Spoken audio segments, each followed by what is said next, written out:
Hello, chess fans. Welcome to another edition of Chess Chat, a program designed to give you, the viewer, a good understanding of the fascinating world of chess. I am George Merijanian, Program Director of the Wachusett Chess Club at Fitchburg State University. This club meets every Wednesday evening from 7 to 11 in room C-159 in the McKay Complex at the university. And with me today at the Fitchburg Access Television Production Center is our award-winning director, Darren Dame of Fitchburg. He's assisted in the control room by fellow resident and longtime Wachusett Chess Club member Brian Bigelow. And also assisting in the control room, our audio technician, Rob Barbarian of Templeton. But last but not least is my trusty colleague, very dedicated co-host and chess author, Dave Kuchar Westminster, who I say hello to. Happy New Year to you, Dave Kuchar. Happy New Year. Happy 2018. I hope it's a good year for all of us. Yep. Well, Dave, today's program, we're going to talk about a major tournament that was held early last month. Actually, it was precisely December 10th, 2017. It was held at the Best Western Royal Plaza Hotel in Marlborough, Massachusetts, and it was the Harry Nelson Pillsbury Memorial Tournament. Now, anyone who's serious about chess knows the name Harry Nelson Pillsbury. But before we get into Harry Nelson Pillsbury and let our viewers know who he was, we're going to indicate who won the tournament. Yep. The tournament was actually sponsored by the Massachusetts Chess Association. They've been doing this every year now for many, many years to honor the most celebrated Massachusetts native in chess history. His name was Harry Nelson Pillsbury. And the winner of the tournament was Grandmaster Alexander Ivanov. You know Alexander Ivanov. You've seen him in action. You've played in tournaments with him. He won the top section of the event, the open section, with a perfect score. He won all his games, 4 games. Yep. Okay. Now, we have a photo. Do we have a photo of Alexander, a little file photo to show our viewers? Here is Alexander Ivanov in action. And again, he came to this country the first time I met him was in 1988. When he came to this country, he settled in Massachusetts, living first in Brookline, then moved to Newton with his wife, who is an internationally titled player. She's a world international master, Esther Epstein. Oh, I didn't know that. Yes, yeah. They're married. They live in Newton, and I remember meeting Alexander for the first time in 1988 in Western Massachusetts, where you hail from. I mean, you're from Chicopee. Did you grow up in Chicopee? Yep. Well, I think the event was held in Holyoke. I mean, the Massachusetts, it was a Massachusetts State Championship, 1988. That was Alexander Ivanov's first event in this country, as far as I know, and he tied for first with a youngster. Well, he was then 16. Who also you know of, Ilya Gurevich. Do you remember Ilya Gurevich? Yep. Who became a grandmaster, grew up in Worcester. He came from Kiev, the Ukraine, with his parents, and they tied for first. Ivanov and Ilya Gurevich tied in 1988. But Alexander Ivanov has been Massachusetts State Champion 14 times since then. But again, he won the Pillsbury Memorial, which was held last month. Now, there were 3 other sections in this tournament. In the second section now, which is under 1910 rating, somebody you know very well won that section. Right. Gaetano Bompastori. Right. Where is he from? From Westfield. He lives in Westfield. Western Mass. And he won that section. Right. That was a big victory for him. And he was 4-0, I believe. Yes, he won. Yeah, he won all his games. He's an extremely active player. Very active. Plays most weekends, I think. All over the place, yep. Now, in the third section now, which is the under 17 rating section, we had 2 players tied for first. There was Cameron Buchholz, a player from Vermont, and then there was David Martin. Wait a minute, Dave Martin. Oh, yes. He plays off and on at the Wachusett Chess Club. Right. He lives in Boylston, so we know him well. Yep. And he tied with Cameron Buchholz in the third section down, the under 17 section. And then on the 4th section down is a player I don't know. I think he's a scholastic player who lives in the Boston area. His name is Nicholas Sylvester Prashma, and he scored 3.5 points out of 4 in that section. And by the way, Buchholz and Dave Martin also scored 3.5 out of 4 in their section. Anyways, those were the top winners in the Pillsbury Memorial Tournament held in Marlborough last month. But let's get to Harry Nelson Pillsbury. Let's show a photo, a file photo of Harry Nelson Pillsbury. First of all, he was born in Somerville, Massachusetts.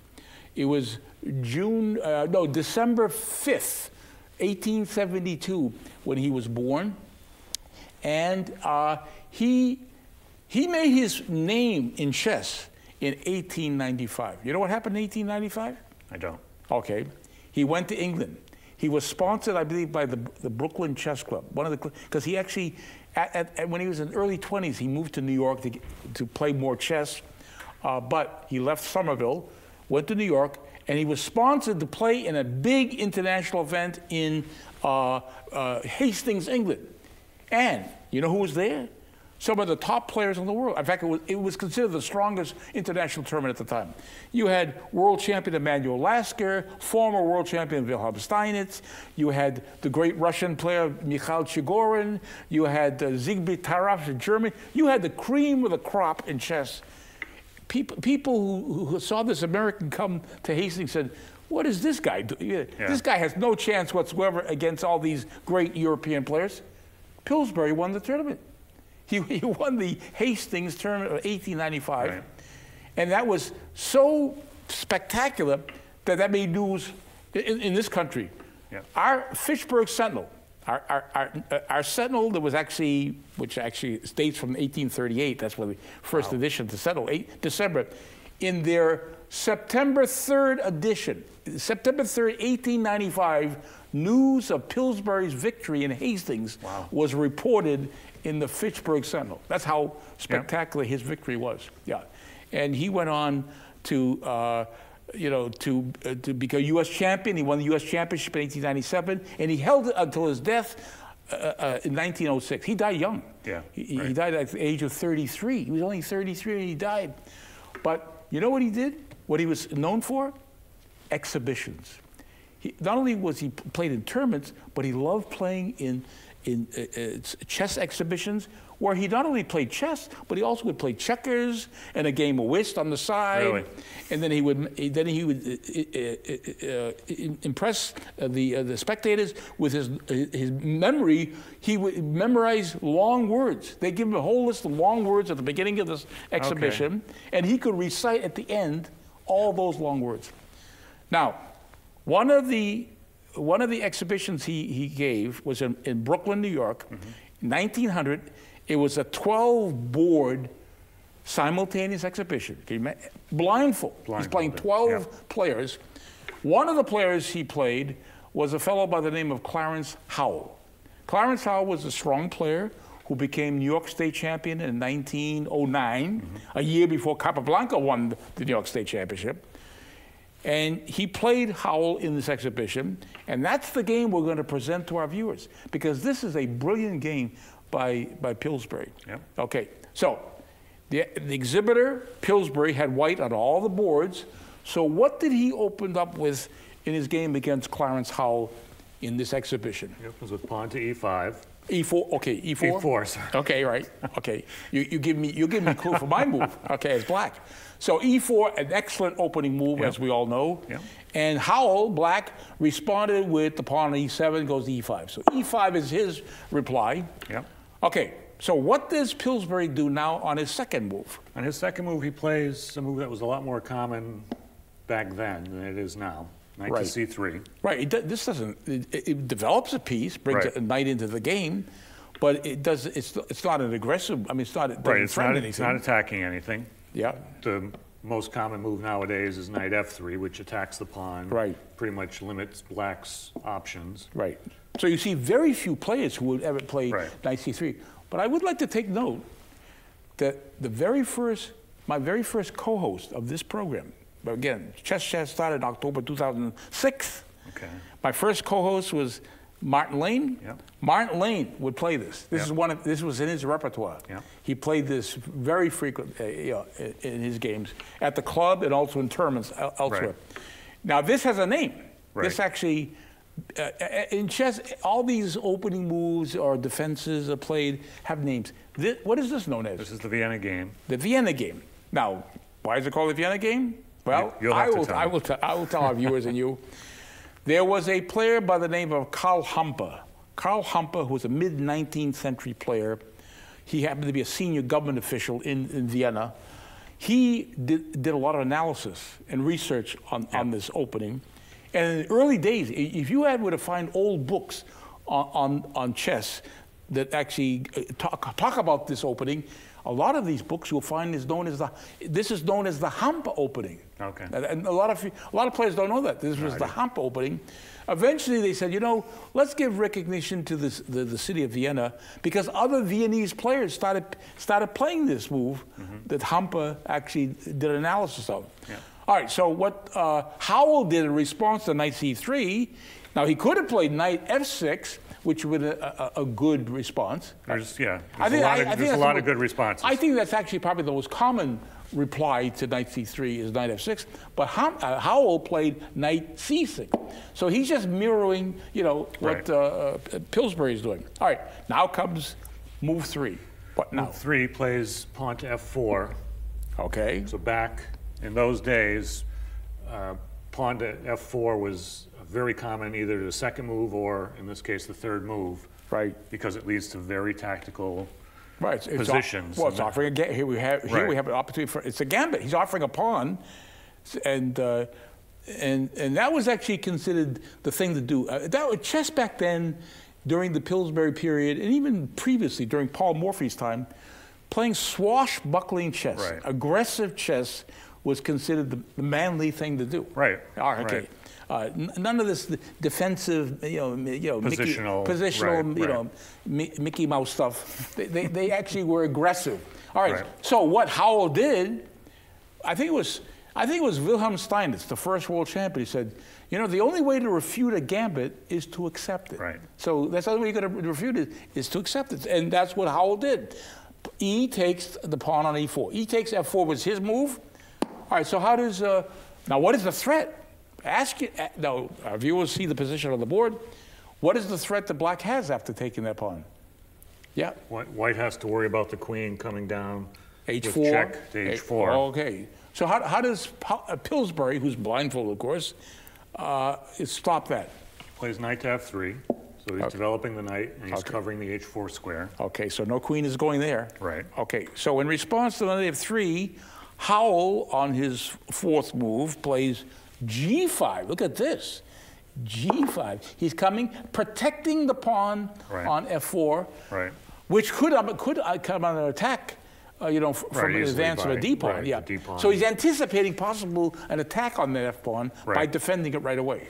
And he's also threatening to push it one more square and attack the knight. Okay, so that is a threat. Okay, so what does Capablanca do now? Move 5.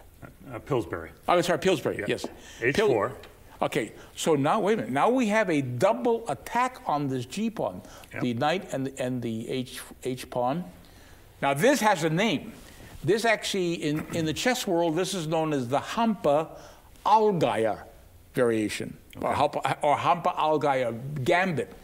There was another player who settled in Vienna about 100 years before Hampe, who also was playing stuff like this, advancing H-pawn. His name was Johann Allgaier, and he was also an aggressive player and would play stuff like this. So this gambit has this combined name, Hampe-Allgaier gambit. All right, so what does Pillsbury do in response? I'm sorry, no. What does Howell do in response to H4? What he does as you said he was going to do. He was going to advance the pawn to G4, attack the knight on F3. Right. Okay. Now what does Pillsbury do? Move 6. Move 6, he plays knight G5. Okay. Now he certainly wants to go forward. He could have gone backwards and retreated and gone back where he came from on G1. Or even potentially or even H2, retreating that way too. Yeah, exactly. But here is what Howell did in response to that. He played H6. the pawn attacks the knight. Right. Now, as you look at this position, it's Pillsbury's move. Can that knight save itself? The knight can't save itself. There's These two squares are covered. This square is covered. That square, H7, is covered. So that knight is actually basically trapped. I mean, trapped, it's trapped. right. It's trapped. It cannot save itself. So what does Pillsbury do? So he gets a pawn at least. By playing knight takes f7. And he's forking now right. the queen and the rook. Yep. All right. So that's going to force Black's next move is forced. Yeah. Right. Yeah, he has to take. So the king takes f7. That's Howell's 7th move. Okay, so we've removed the knight. So he sacrificed for a pawn. Sacrificed the piece, but now the king is can't now castle. Right, he's forfeited castling. His king side is wide open. Okay. Now now we know players like, especially at the club. I know players at the club, given a choice, I know players who would bring the bishop out to c4 and check the king. Yeah. I know those type of players. I might do that. Okay. That's I also reasonable. know players at the club and elsewhere who would bring the queen here on d1 and capture the pawn on g4. Right. I know those type of players. Right. But what does Pillsbury play? He plays neither one of these moves. Right. Yeah, he plays in response. He plays d4. Okay, now what does moving the pawn to d4 do? Did that open up and now? It opens up the line for the bishop. Oh. The bishop's now attacking that pawn. So now it also opens up some squares for the queen. So that was the correct move to play. These other two moves don't have any validity. This actually is very valid to play d4. Okay, so there is a threat about advancing the pawn, attack the knight. Yeah. So what Howell did, he played d5. That's his move. Mm-hmm. Okay, so d5. All right. So what is Pillsbury going to do now after d5? Now. He's got a lot of choices. Oh, yeah. Right? I mean, he does have choice. Yeah, he could actually. He could certainly take the pawn. He could take the pawn on d5 with the knight, for one thing, but he chose to take what pawn? He did take a pawn. Takes the pawn on f4 with the bishop. Okay, bishop there. Okay. All right, so now what is Howell going to do here? What did he do? In response to the bishop taking the pawn on f4, which Pillsbury did, Howell plays bishop g7, and look what he has. Doesn't he have a double attack on this d pawn? Right. Which is only protected by the queen. Mm-hmm. All right, so Pillsbury, who's blindfolded now, remember, he has all these positions in his head. He's got 11 other games he's got to maintain, and he's got this complex position. Right. He's holding in his head. So what does Pillsbury do next after bishop g7? Now, I think you pointed out to me that he actually. The computer actually came up with actually a stronger move. Just simply taking the pawn. Yeah, the computer like that. Yeah, that would have been a strong move. Yeah. But again, he's got 12 games in his head. He's got 12 games. He's trying to maintain. He can't see any of them. Okay. So he plays bishop back to e3 to defend. Defending the pawn. All right. So he defends the pawn on d4 by playing bishop e3. All right. So now here is what Howell does. He plays the bishop on g7 to f6. Bishop f6. Now, what is he threatening? Why did he put the bishop on f6? I assume because he's threatening this pawn on h4, so it's attacked by the bishop and the queen. Right. It's only guarded by the rook. Exactly. So Pillsbury cannot allow that pawn to be taken with check. Yeah. So what does he do in response to bishop f6? g3, he defends the pawn. it. Yeah, he guards that pawn. g3 is the correct defensive move. Now, in response, Howell now takes the pawn on e4. The d pawn takes on e4. D takes e4. All right, so that was his move. All right. So now the 12th move coming up for Pillsbury. What's he doing? So now he develops the bishop with check. Bishop to c4. Okay. So that was his attacking the king. Now, okay. So we have this check. Now, let us, before we play Howell's move, show what Black should not do. A mistake would be blocking that check with this bishop. Mm-hmm. If we brought the bishop up to e6 to block it, that would be punished by advancing the pawn, forking these two pieces, and even if the bishop were to retreat, the white would still gain back the piece. Gain back the piece and also give a discovered check. Right. So this would be a big mistake to block the check with the bishop on e6. So what he did instead was, did he move the king? So on Howell's 12th move, he plays king g7, thinking he's safe. He's trying to find a safe haven for this king over here. All right, so now it's Pillsbury's 13th move. What does he do? He castles. Aha. It took him 13 moves, but he did it. He did it. His lucky number was 13 to be able to castle on the 13th move. All right. Now you've got the rook bearing down on the F file. Okay. Now here comes the turning point of the game. I think you pointed this out to me, that if it were not for this next move, Black actually would be actually maintaining an advantage by playing what? What should, in this position, before we play Howell's 13th move, what should Powell have played to maintain his advantage in this game? Didn't you point out to me that the... Well, actually, not right here. Oh, not here? Right here? Well, I mean, that might be reasonable to develop. Is there something better? But oh, yes. This just... Okay, it's just simply solidified the defense of the pawn on G5, G4. Okay, all right, but he didn't do that. Instead, Howell played. Now here is where the greed factor comes into play. Greed gets punished. Right. All right, and this is going to cost Howell gravely. It cost him the game. It will cost him the game. See, he has now, for example, a triple attack on this pawn on d4. Right. So he figures, okay, I'm not going to take this pawn with the bishop. Bishop takes the pawn on d4. Bishop takes d4, and that's a fatal mistake. Now, now if he had kept this bishop on f6, he would not get in the trouble he's going to get into, as we're going to see. So how does, and look at this. He's got an attack on the bishop. He's threatening actually this bishop is on, we call en prise. It's unprotected. It's for the grabs. Anyways, what does Pillsbury do now? It's now move what, 14? Yeah. So I wonder if he just completely overlooked this. You know, if Howell overlooked this because because by putting the bishop here, he allows the rook to come down now. Because that bishop was a blocker. That bishop was blocking. If that bishop stayed on f6, that rook would never have come down here to f7. So that was crucial to keep that bishop on f6. All right, so now Howell only has one move here. He only has king to g6. That's his only move. So he plays that on his 14th move. Yeah. All right, now comes a very good move. I mean, how many? I mean, a tactical player would see this. Tacticians or tactical players would see the next move, but non-tactical players would not see this next move. I'm sure. I think this is a hard move to see, even if you're looking at the board. Even if you're sighted to see this move. I don't think I would have seen this. But I think Alexander Ivanov, if he had this position, he would do this. He would do the same thing that Pillsbury did back in 1900. Right. This is what Pillsbury did. This is Pillsbury not having sight of the board. Right, no sight of the board. H5. So he checks the king with H5, and Black has to take the pawn. Can't move up to G5 because it's covered by the bishop on E3. So the king is forced to take the pawn on H5. King takes H5 is his move. All right, so now here comes, this I would consider a brilliant move. This, again, for a player who's blindfolded to come up with this move, I mean, it's amazing. This is phenomenal. Right. Okay. So what did Pillsbury do? Plays rook to G7. Wait a minute.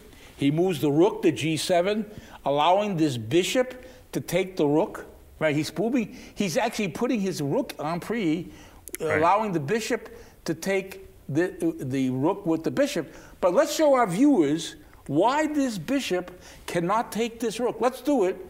And show why this cannot be done. Bishop takes the rook on G7, will lose the game. How? Right. Because? Bishop to F7, and that's checkmate. This is checkmate. Checkmate. All right, so this rook is poisoned. All right, right here. All right, so because... And the purpose it serves is now that the king is stuck.